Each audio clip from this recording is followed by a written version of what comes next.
Perfect. Okay. So, let me go to the page.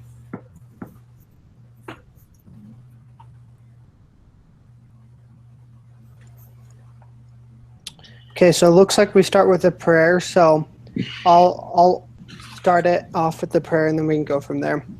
Okay.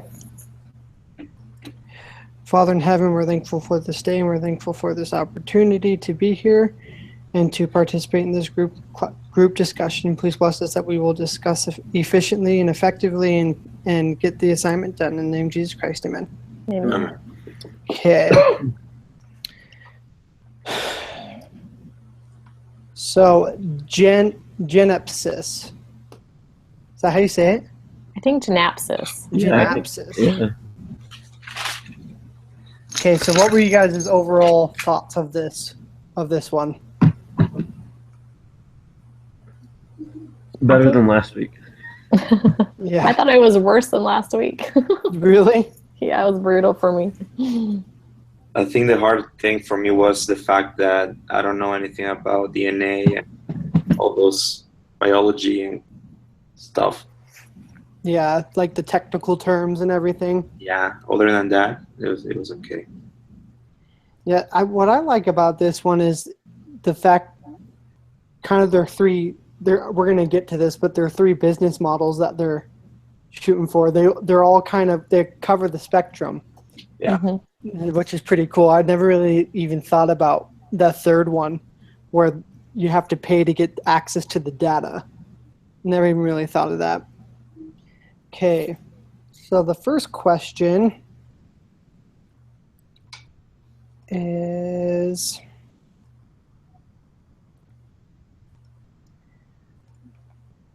okay, so it says evaluate the three strategic options that the owners are considering. What has to be true about the market, competitors, and the company's operating performance for each to be successful?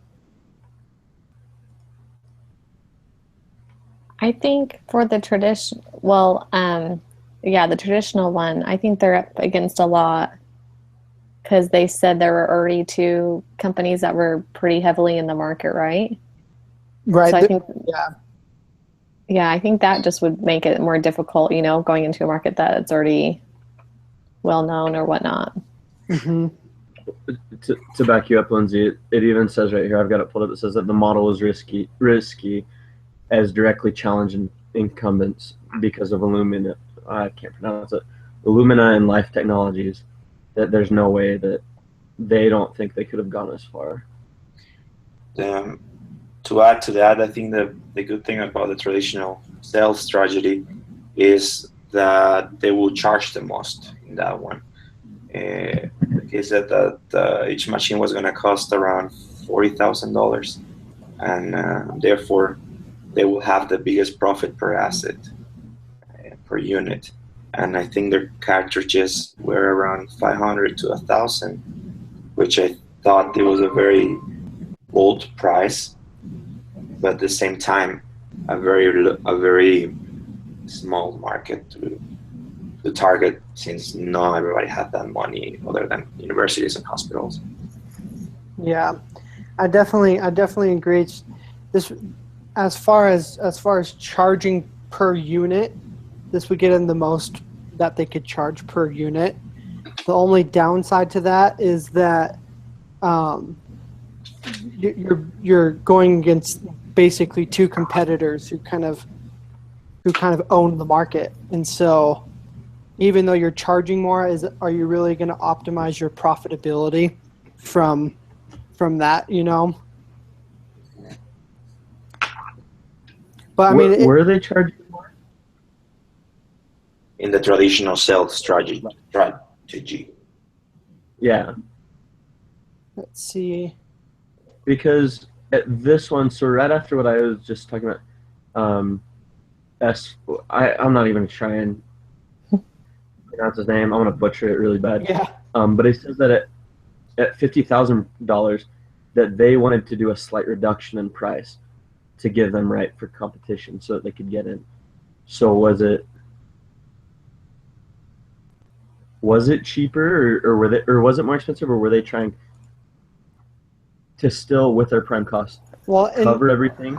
in the paragraph right before it, it says the machine would initially be priced at 40,000, though this would gradually decline over time. Because of the big companies competing against them. Right. Okay, I didn't see that paragraph. No, you guys are right. So what about the razor and razor blade market? I liked the idea of that one because I think in the case study it says they're able to kind of sneakily get into the market. Well, not sneakily, but get into the market undetected, you know, and it might be an easy way to get in there versus the traditional sales where you kind of have to be a little bit more forceful. But this way they could capitalize on going to be getting this machine or this type of analytic stuff. Yeah. It did say that it wouldn't be, so like they wouldn't be competing for market space, but that they would be expanding the market. So by creating their own new expansion of the market, I guess you could say, that they don't really have to worry about, you know, competing with the other two because they're a whole different type of market compared to the other two. Well, and it gave them a bigger testing drive and revenue and everything too. Until the next, you know, big item came out that they would financially be okay. Yeah. Another good thing is that they will target the smaller companies, which, like you all said, it has a bigger customer base, and as well, if we compare the prices, the machines were around 5,000 to 7,000, which is a huge difference. And I think they were selling their cartridges for $200. So to me, it was a great business model because it creates an addiction towards a service. Mm-hmm. And correct me if I'm wrong, but wasn't this business model or plan, was this the one where they could focus on those that didn't understand the market as well, or that they could form the partnerships to give a better targeting? So those people that were new to the sequencing and the strategies, that they could more focus on them, or was that the third model? Because that way they had the future clientele. I can't remember. It's either I want to say it was this one. I third one. can't remember. I feel like it is. I feel like you're right because I feel like the data analytics one. I feel like people, like those companies, it is really this one. know what it is, and that's why they're willing to sell the. I know we're not onto that part, but that's why they're willing to sell the product or device or whatever, and then collect the data from whatever they get. Mm-hmm. Yeah. So GenapSys management. This is what they quoted. Believe that by focusing on customers new to the sequencing process, as opposed to targeting established users, would kind of sneak them in a way, but not pose a direct threat to other companies. Right. So their competition would later be brought forth, but for now they would be okay. Mm-hmm. And kind of undetected. Yeah. I liked this model because the other models could be a one and done type purchase, whereas with this model you have to continually buy the cartridges, and so that's continual revenue even off of your initial price that you have to pay. So, and it's just like the razor industry, what it's named after is that you have to buy the razor, but then you have to buy the replacements for the razor heads. So yeah, that's a good point. And the third option, the data analytics one, I kind of, this one, I liked, it wasn't in this section, it was actually the last part of it, but when he said, however, it will ultimately be the company that controls the information that will succeed and change how healthcare is delivered. So that really got me thinking about this option as more of a front runner than the other ones, just from that one statement. But what do you guys think? I think that, like they said, they didn't care as much for the money as they care about creating a better society and bringing good stuff to the world, drugs or GMOs, stuff like that. Which what I got from the third is that they want to be like the Google for genetic stuff, and yeah, it is amazing, but at the same time, probably they will go against the model of cash is king in a business. If that makes sense. Mm-hmm. I feel like this one was the riskiest of the three. I don't know. They're putting so much time into their investments, especially in their R&D, to get somewhere, that they're putting so much in that they could lose everything at once. Yeah, it is the more riskier one, but it's also the one that could pay off the most if it were Exactly to be successful, you know. But there's a lot of factors they have to have. It's like they have to have an investor who's willing to be patient and front that money, you know, to wait for all that kind of proof of being successful come back. So yeah, you're totally right. Yeah, it's the riskiest, but could be the best. But yeah. Yeah. Is there? Go ahead, Austin. I was just gonna. It's definitely risky, just because are people willing, even though you're getting a machine that is good quality for cheaper than any of the other competitors, but is it, you know, are they willing to pay for that data when they can just do an, you know, how much are they going to charge for that data?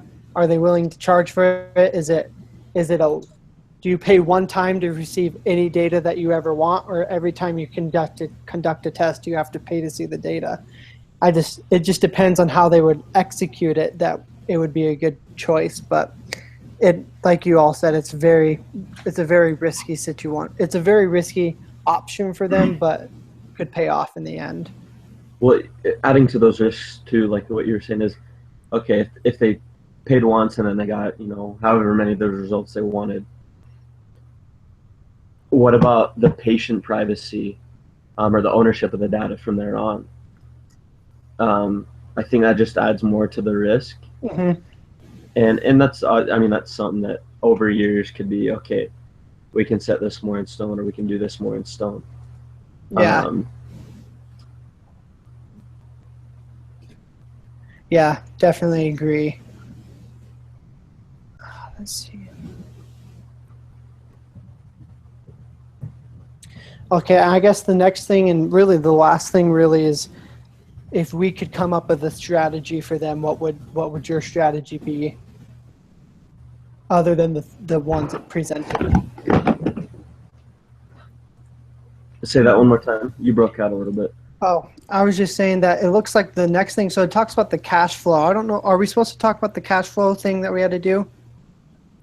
Yeah, I think so. Oh, crap, I forgot to do that. Are we supposed to turn that in, or is that just for our practice and fun times? Yeah, I don't know. How would you describe your choice of strategy to your current? So basically, we already kind of describe each option that we have. The three options, which is razor and data analytics. Yeah. So, yeah. So I guess which strategy maximizes the value realized to founders? And I think that would be the second one. That's the one I came up with.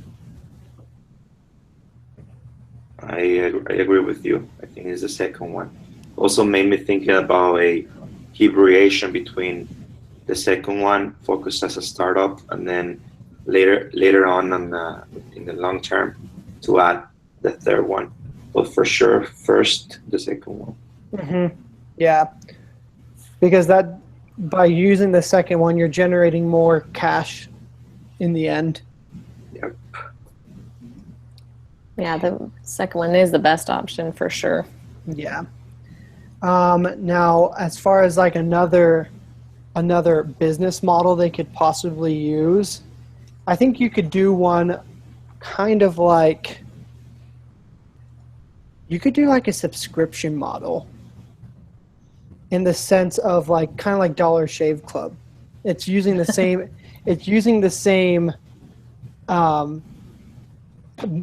the razor to razor head business model. So you pay a subscription fee to access your data, but you have to pay for the cartridges as well. So it's combining both the business models into one. That's true. Or what if you could even partner with another company that maybe bought the razor and razor cartridges and wanted to buy some of their data? You could, you know what I mean? Even subscribe out data maybe from other companies that rented your razor sort of thing. There's a lot of options. That's a good idea. I didn't think about that. You could do a lot of stuff with that to create more revenue. Yeah, and so your access to your data is a monthly subscription instead of a cost, you know, each time you need to access it. Yeah, that's a good idea. Hey, really quick, just so that Jorge gets input on here. I've been emailing him back and forth as we go. Okay. I gave him a short version of the question. So he says that the second business model he preferred, going back to the original three, because of the intermittent risk level, but it still had a great potential. And so he also says that the price of the first one, though, would decrease over time, which would also give it a good competitive advantage at times, but not all the way through. And that they could decrease their prices later on and gain more revenue in a way, is what he said so far. So, yeah, cool. Sorry, I just wanted to keep him in the loop. No, that's perfect. He's Yeah. not in. No, that's perfect. Are there any other business model ideas that you guys would think would work for this situation? I feel like there could be several that work, but I don't know. When I think of a business model in general, and it goes with almost any learning activity or anything, is you can't really set anything in stone, in my opinion. Like, you have to. A good business model is going to be one where you have it set, you start doing it, and the second that you're going through it, you're continually changing and moving it around. So I think that there could be endless possibilities, but it also depends on the market and the value and how everything ends up playing out that first moment. So I think there could be endless possibilities for GenapSys. I was thinking that if they choose a razor blade, to kind of add to the contract a permission for them to see and collect data, so they could start collecting the data little by little, because or what you were saying before about the subscription, because that is very, very important, I think, for these machines, because one of the reasons why people buy these machines for researching and collecting data to later on do stuff, right? So I think they should add something like that into the second model. Yeah, definitely. Yeah. Maybe not on the first stage, but on a second or third stage of the business cycle, you add that into it. Yeah. Jorge said he came up with the idea of the second and third model kind of together. That they'd start with the second model, and at the same time they could be preparing the platform and get the information. And then after doing that and selling the sequencers and stuff, then getting all the information that they needed, they could then transition to the third business model after enough years, and continually slowly increase at that point. Yeah, is what he came up with.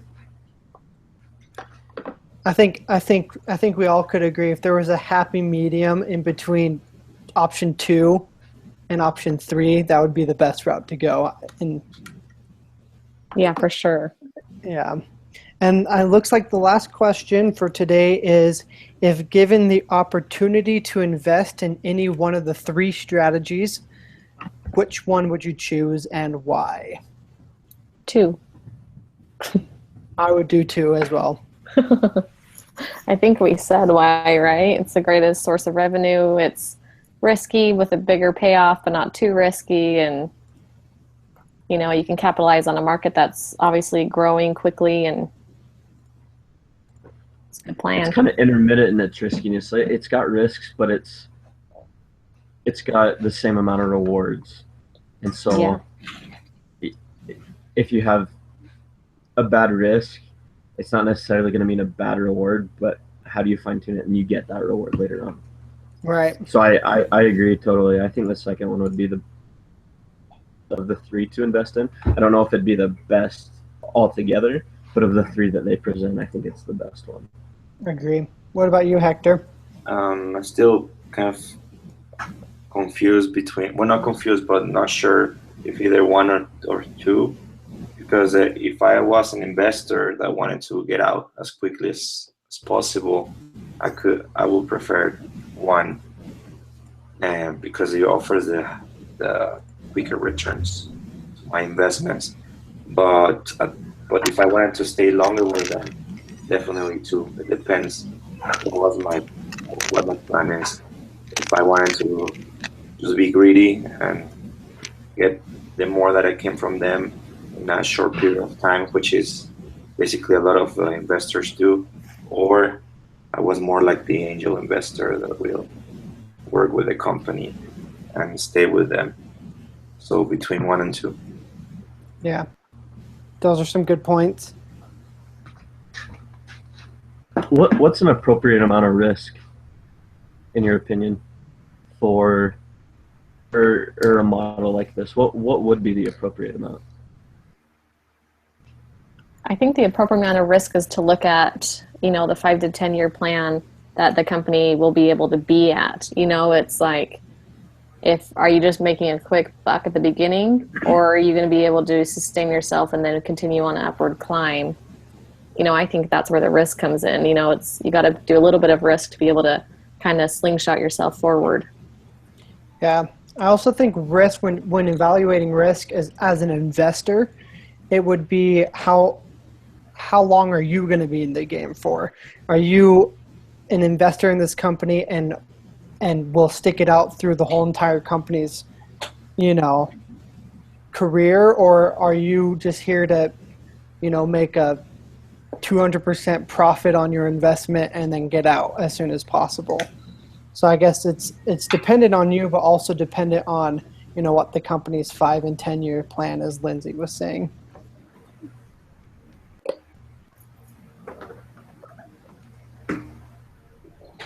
Is Jorge on this call? He can hear us, but he's not connected. Gotcha. Can you hear me, guys? I'm in. Oh yeah. Oh, Yeah. Perfect. Finally. awesome. Yeah, finally. All right. All right, well, continue with the discussion. I will share my ideas while Okay. you talk, okay? What's next? I think that's it. Or was that the last question? That was the last question. Really? Come on. Jorge, Join. everything you emailed me, Jorge, we've all shared. So Well, I just want to know what was like the summary of your conversation. Like, I don't know if you could come with a common answer about which model you would choose. Yeah. So basically, we all agree that option 2 is is the best option. Hector, the better option of the three. Hector pointed out that, depending on, what if he was, if he wanted his money quickly to get out, then option one would be the better option. It would just kind of be dependent on how soon you would want your money. But of the three strategies and the three business models that were presented, option two was the better option for long-term money investment and money and profitability. All right. Well, I agree with you. I don't know if you could read my emails, but I share my thoughts about it. I also believe that the second model was the best one to start in this market because, well, a big disadvantage of Model 1 is that the big competitors will have a big problem to enter the market. And the third model also would carry with a lot of struggles raising money from investors. So as you said, I agree with you with the second model as the best one. Perfect. So one question, guys. In iLearn, there are two assignments. One, it says GenapSys case lesson 4 prep assignment. Basically, those 5 questions are the ones that we went through, right? But then there's another one that says GenapSys case discussion. So is that one for the summary, or is that one for as well this? No, it's not for the summary because it says GenapSys case discussion, and he has different questions to ask. Both of those are just to help facilitate the discussion between all of us to talk about the case study and stuff like that. Okay. So basically, those ones are more of like guide questions in case we're sitting here and go, okay, type of thing, so that it could promote further discussion if needed. Right. And then about the cash flows, are we going to talk about that or not?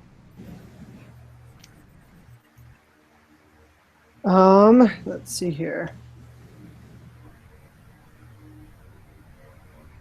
So the cash flows.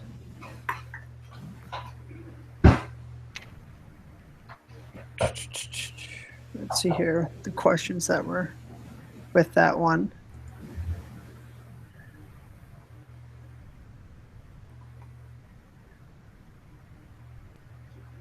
So I kind of was confused on it with what I was asking. Did you understand it, Hector? I thought we needed to ask either to rent or buy for the dress as cash flow, and then to ask ourselves what will the doctor will do different if he wouldn't acquire his company and he was going to be independent, and then about the Dropbox decisions, how it affected the cash flow. But I'm not exactly I'm not even sure if we needed to discuss that here or not. So for the cash flow, I think that's more for us. I'm looking at it right now. That's more for us because it's not due or anything. We don't have to turn that in. It's more for us to see, more to help us answer number 4 and 5. Okay, which one did the best? Which one would we prefer to invest in the 10-year process?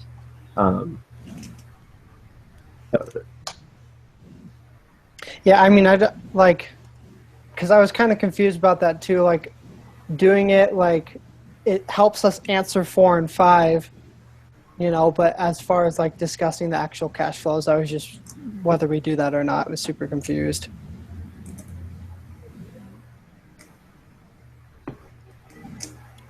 So, I mean, personally, I don't have really anything to say about the cash flows.